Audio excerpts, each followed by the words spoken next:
Hey, this is Matt with 911R. I'm bringing trailer Avant-Garde.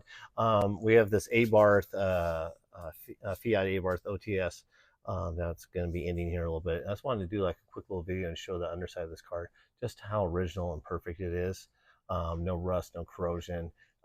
It hasn't been detailed or restored. This is how the car came to us exactly. It's just really fresh and clean underneath.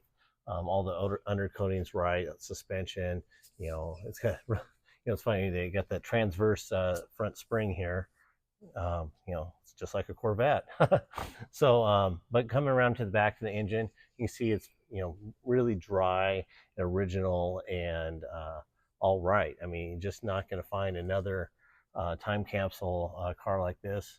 The other big thing that I thought on this car was looking at the Abarth muffler. Um, it's stamped here. That's original. Nobody makes that muffler, I'm sure. I'd be really shocked if it was. In the special Abarth deep sump oil pan. The car really performs well. I've had it out on the road a few times. It gets down the road quite nicely. I kind of, compare it to an early Miata. But, it's fun. It's got great sound, good power, and, just a really enjoyable car.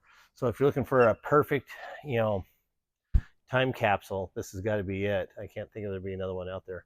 Give us a call, use the contact seller button, or if you're interested in having your car sold with 911R, let me know, and we'll help you out. Use the contact seller button. Thanks.